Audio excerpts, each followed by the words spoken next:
Good morning, ladies and gentlemen. My name is Steve Harney, the founder of Keeping Current Manners.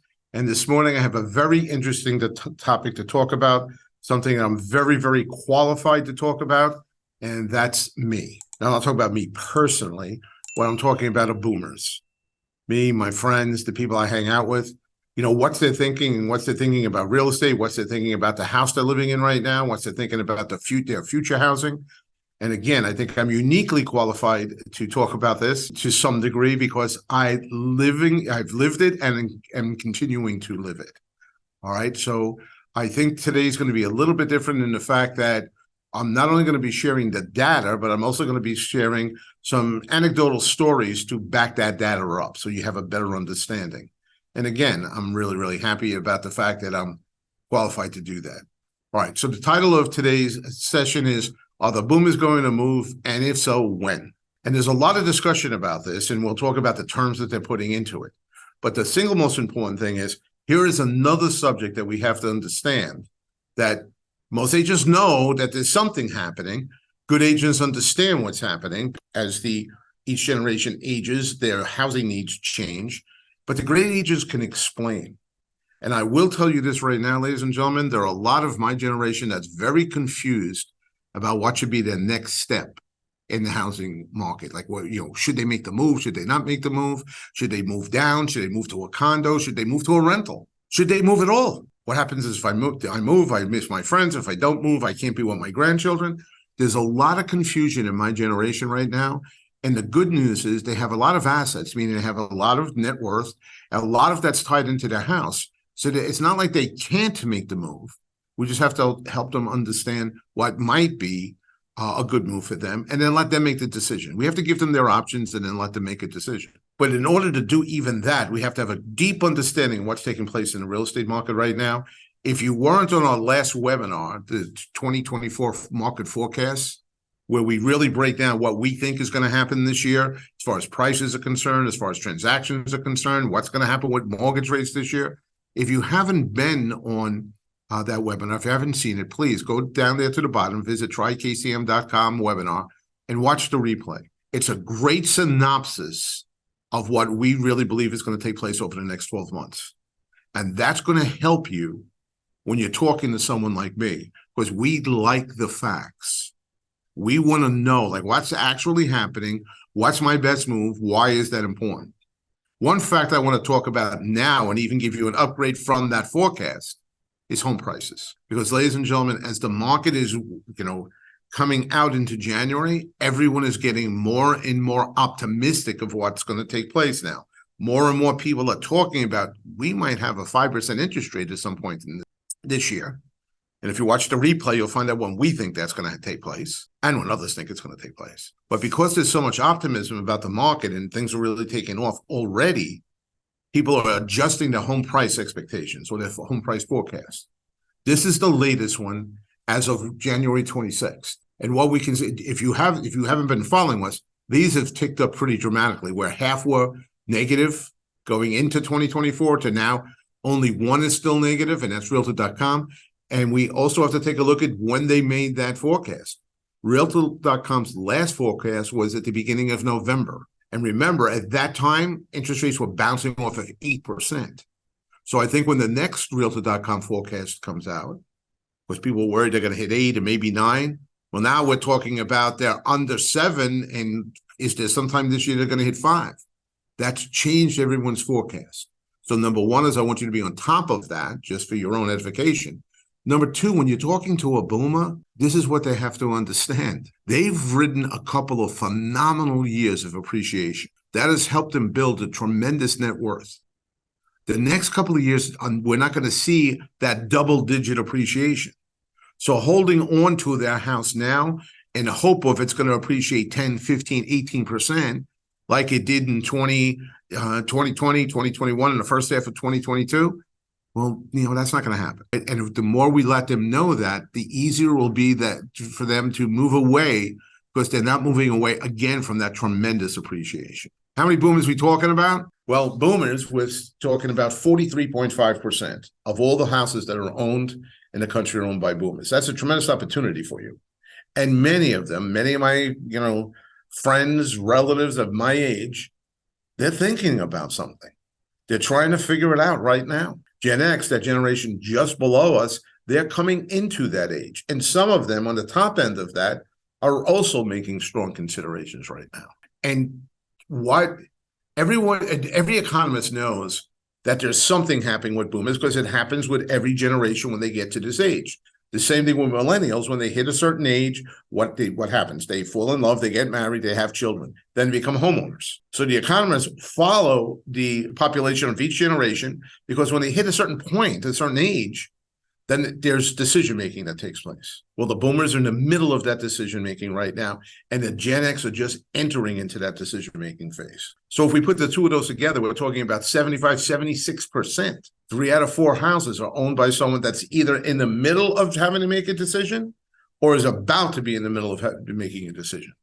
And you want to be prepared for that. What the economists are calling it is, you might have heard this term, silver tsunami. Let me give you a definition. Silver tsunami is also known as the gray tsunami, gray with A in it, tsunami, silver wave, gray wave, again, A or E on gray, is a metaphor used to describe population aging, specifically baby boomers reaching the age of 65 and older. So what they're talking about is the silver tsunami are the baby boomers 65 and older. Now I'm going on 70. So I'm couple of years into that already. So I have some experience of what takes place at 65 going forward. Now, the reason 65 is an important age to them is in many cases, that's a retirement age still for many Americans. I'm not saying they stop working.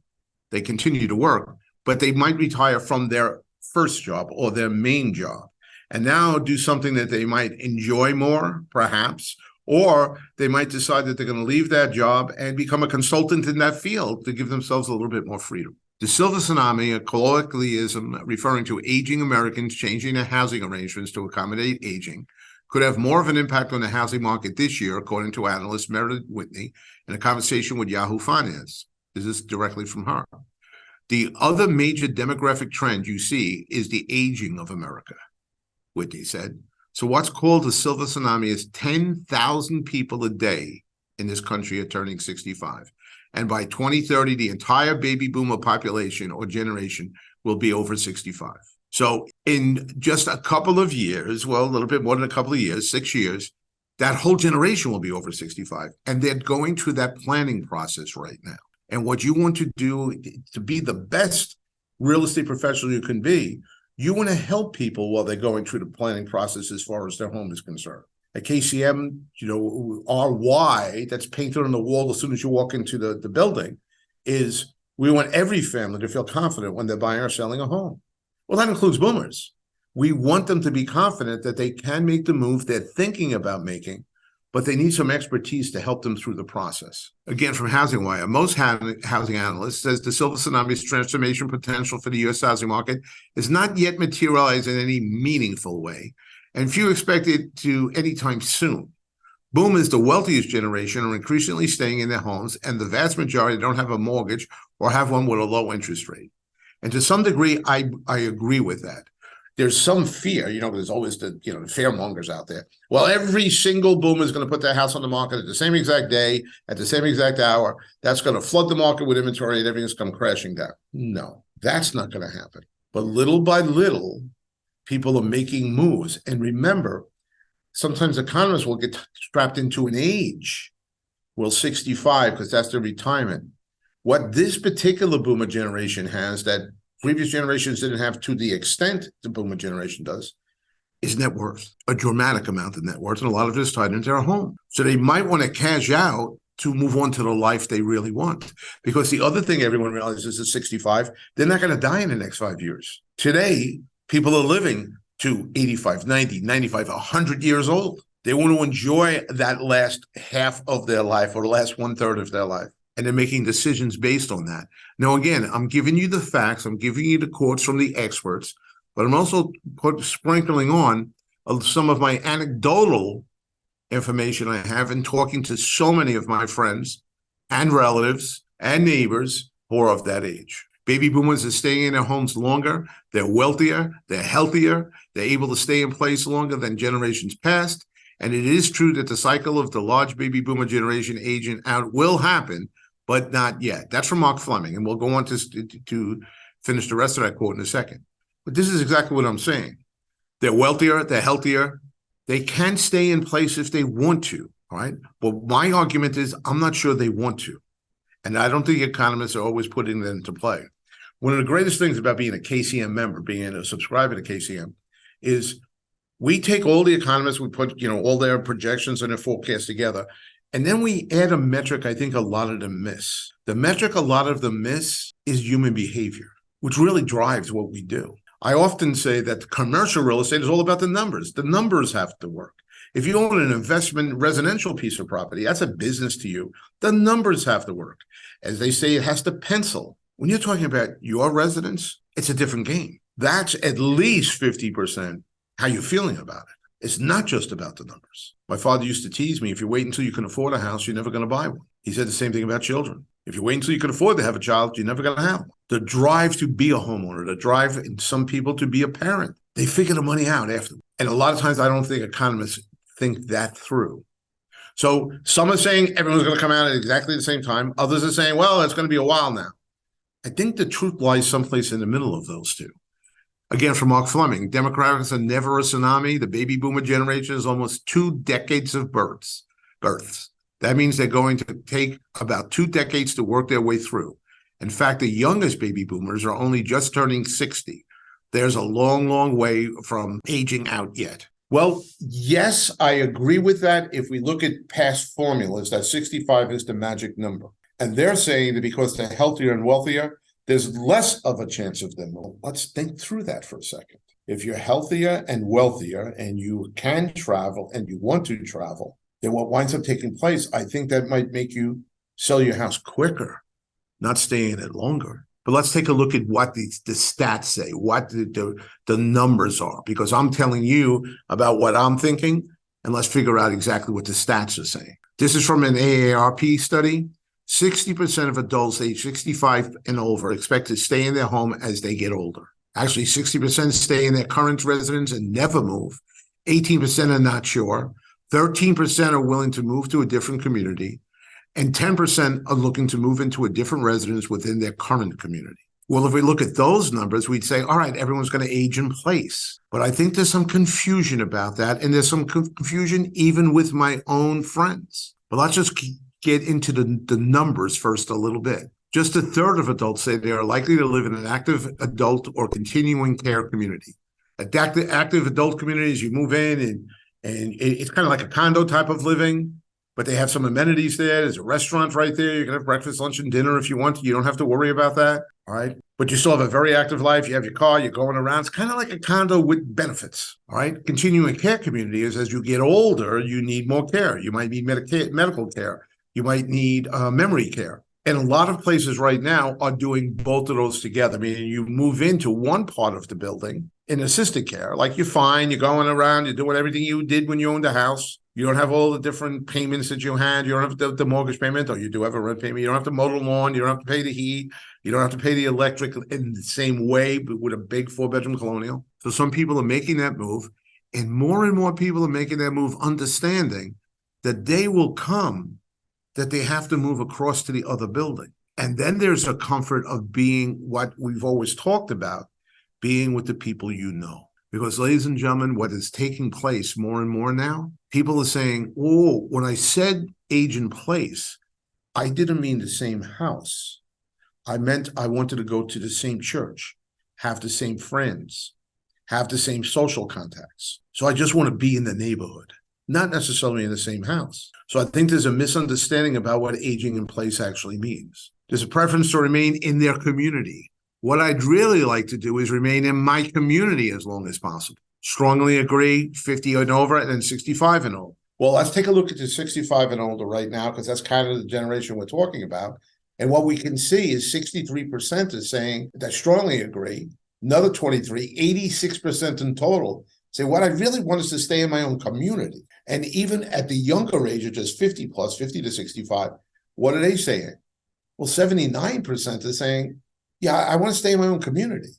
Now, that might mean staying in their own house, but also might mean moving into a smaller home or a condo, but where they can still, again, go to the same house of worship, have the same friends locally. So we have to realize that if our thinking is they're going to die in that 4-bedroom colonial, and they're going to heat that colonial, and they're going to air condition that colonial, and they're going to mow the lawn and a half acre around that colonial, and they're going to do repairs on that colonial. No, I don't think so. I think they realized we have a tremendous amount of value in the colonial. We can trade that value for cash, and we can use the cash to live a more appropriate lifestyle as we get older. Now, we'll talk about me in a second. Most adults would consider leaving their current home to find one that would better enable them to age independently. So that's what we're getting now. Well, wait a second. It might not mean that they're going to stay in the same 4-bedroom colonial.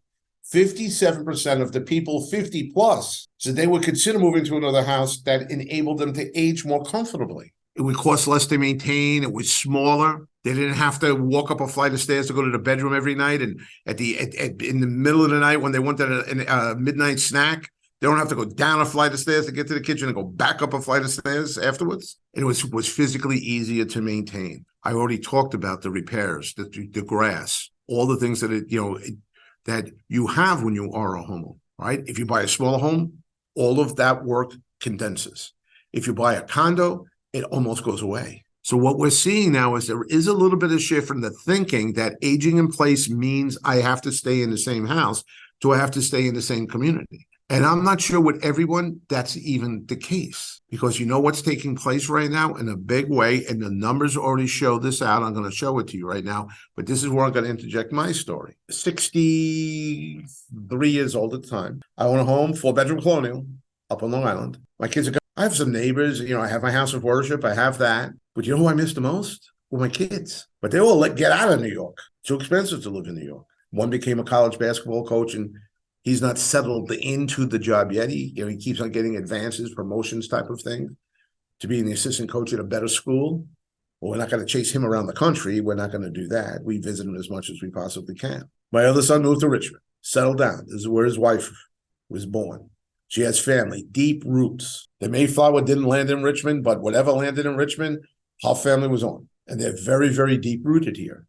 I knew that when my son moved down here to keep his wife happy and be around her family, that the only chance I had of seeing them and seeing my future grandchildren was to go ahead and make the move, get closer. So I sold my house up in New York, and I bought a house down in North Carolina, about an hour and a half away from their house. This way I could visit them. I have a house on the lake. They can come down and visit me. It was a perfect situation. I moved to be closer to my children. That was family was the single most important thing. Then they had grandchildren. With grandchildren, an hour and a half is too far. You want to go to see their play recital. You want to go to their soccer game. So I bought a small condo up in Richmond. So that when I come, I don't have to drive an hour and a half back home late at night. I can, in the middle of the day, decide I'm going to go pick up my grandson and we're going to go someplace. Makes it nice and simple. Still get him home in time to get to bed because he has to go to school the next day. That's what are going through my friends' minds right now. How do I get closer to my family? And ladies and gentlemen, numbers prove that out. Never underestimate the power of grandchildren, especially when it comes to lifestyle and financial decisions. Recent data shows that many baby boomers are relocating further away from home than they used to so they can be closer to their grandbabies. Studies have already been done on this. There's an emotional pull there, ladies and gentlemen. I like to tease. I like to say, to be frank with you, I don't trust my children raising my grandchildren. I have to get down there and help out. Now, actually, I do trust both of my son and my daughter-in-law. They're great parents. But I want to be involved in my grandchildren's upbringing. That's important to me. And numbers prove it out. These are people that moved at least 100 miles, sellers who moved at least 100 miles. It's interesting. You would think that maybe the younger generation get a job transfer in doing this, and the older generation that we've constantly heard, they're going to age in place. Well, actually, a greater percentage of the older generations are moving more than 100 miles. Now, when I originally saw that stat, I said, well, that might be retirement. They might be buying a retirement home up in the hills, on the water. So I looked it up. The primary reason by a lot that the older generation is moving, they want to be closer to family. So I want you to keep that in your head as you're going through that. And I want you to realize that the baby boomer will likely be able to tap home equity by selling their existing home, allowing them to perhaps make a more compelling offer on the home compared to the millennials, especially if the latter group is still renting. So what we're talking about right now, and Ali Wolf really deals a lot with new construction, what we're talking about right now is that boomer couple could move into a brand new home or an existing home closer to their grandchildren. And in some cases, they could buy it all cash Or in some cases, they can put enough money down that the mortgage rate doesn't really mean anything to them. Because what did the children do? They moved to a community that was probably less expensive than where they grew up. So we need to take a look at that. And I know we want to make deals. I get that. We're in the business. At KCM, we're in the business. I get that you need to make money to pay your bills. But my father taught me something. The first day I decided I got my real estate license, he said, Steve, never worry about the money. Only worry about the family, the person, or the family sitting in front of you. If you worry about them, the money will take care of itself. And that was the greatest advice I ever got. Help these boomers understand not help them understand what they want. Help them realize that whatever they want is achievable. And it's not all that difficult. You could help them through the process, be like a Sherpa, them climbing that mountain. If they want to be with their children and their grandchildren, let's help them do that. If they want to stay away from them, but they want to have a beautiful place in the mountains or on the lake, let's help them do that. This concept that the boomer is never going to move is not correct, and they have money. Ladies and gentlemen, if they were in a house for 30 years, the price of the house went up 306% on average in the country. And we have it broken down here by state. Let's help them. Even over the last 5 years, they've had almost 60% appreciation. Let's let them tap into that equity and live their dream. I'm not trying to, people say, well, you're trying to convince me.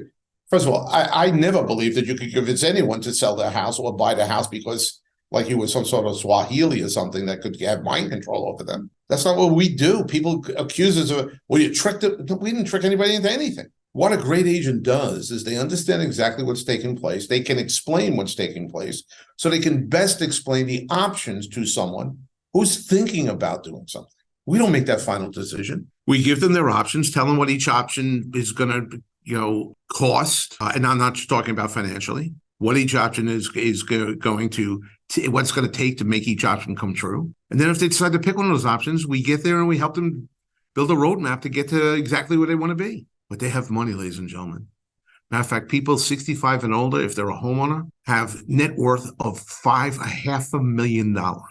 That's their net worth. Now, if you're dealing with renters, it's a different situation. That's not what this is about today. What it is about today is to understand that people 65 and older, they have a lot of options and we can help some of those options come true.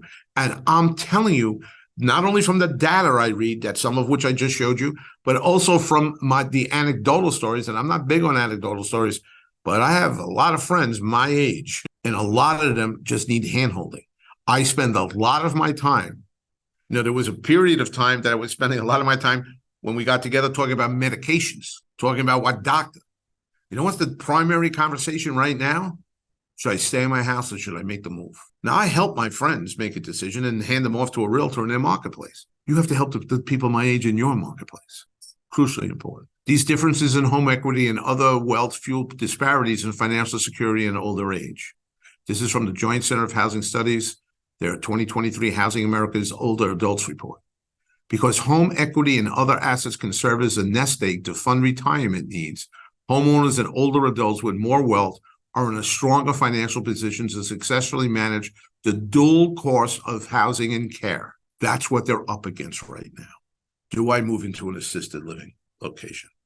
Do I move into a 55 and older community only? What do I do? Help them with that. Understand what's available to them and help them with that. You knowing it, as I told you before, most agents know what's happening. So if you went on this webinar, now you know better what's happening. Good agents understand what's happening. If you paid attention during this, you'll understand there's a shift right now, a shift that presents an opportunity to anyone that's in the real estate or mortgage business. The great agents can explain it. That means you have to reach out to the people. I will tell you that right now, in my opinion, realtors across the real estate professionals across the country, loan officers across the country have a moral obligation to reach out to the older people in their community to help them understand what their options are and help them make their dreams come true. And yes, ladies and gentlemen, even people of my age have future dreams, but you have to help those people. Here's my suggestion. Don't offer a CMA. Everyone's offering a CMA.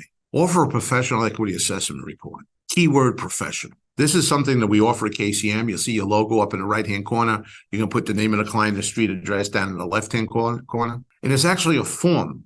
So we actually prospect. We teach the agents to prospect. This is what you say on the phone, in your mailing, knocking door to door, whatever way you're prospecting, your social media. in your emails, whichever way you're prospecting, you're telling them that you're going to give them a professional equity assessment report. Everyone in the world wants to know how much equity they have in their house. Everyone in the world wants to know that. Then when you get there, all you have to do is what you would do in a CMA, walk through the house, get back and establish its value. But while you're walking through the house, you have to ask them one question. How much mortgage do you have left on the house? I need to do that in order to come up with your equity number. And most homeowners, this is why I know they don't know the equity. You're going to find out most homeowners don't even know how much they still own on that house. They have to go look it up. Take the time to let them look it up. Then you come back. What is a professional equity report? And these are actual pages from our report. You put down the estimated home value, what you came up with when you did your CMA.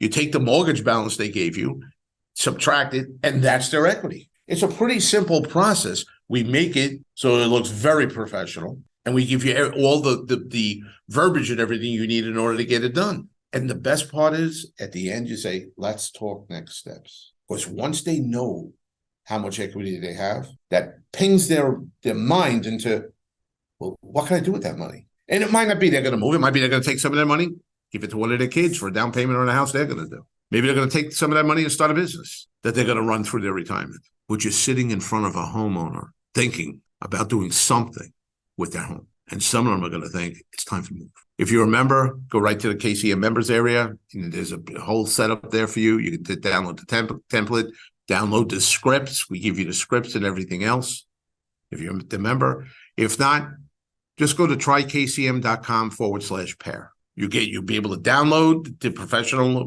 market report, download some scripts. And ladies and gentlemen, we have to make sure we're doing social media. And the best way to do social media is by doing it with video. If you're not doing video now, you're making a gigantic mistake.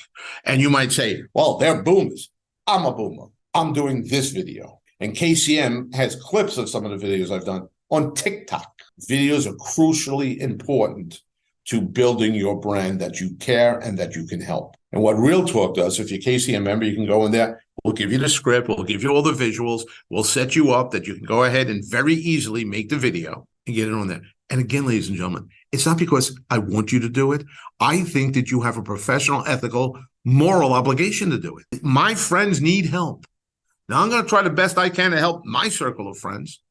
But this is what I know. There are people like my circle of friends all across the country that are not getting help. Let them know you're there to help them. Like my father said, worry about them. Let them know you're around. Let them know that you can help them. Do this video on will a Silver Tsunami change the housing market in 2024? And you put a picture of them. I like that person like me on there. Let's make sure that we're out there prospecting, not because we want to just make the next deal.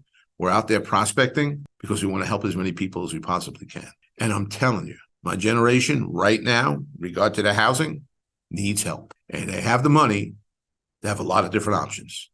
They need to know which option to pick. All right, next week we're going to talk about home prices, how they did in finishing 2023. We'll go over what 2023 was, and then we'll go where are they headed in 2024. We'll break that all down as to where we think the prices are going to be. We think a little bit more aggressively than what some of the forecasters are doing, but we'll break that all down next week for you. All right, and what that will mean for your business. Well, that's it for today. As I tell you at the end of every deep dive, you gave me a half hour of your life. I hope we gave you a good return on your investment. That's our goal here. See you next Monday.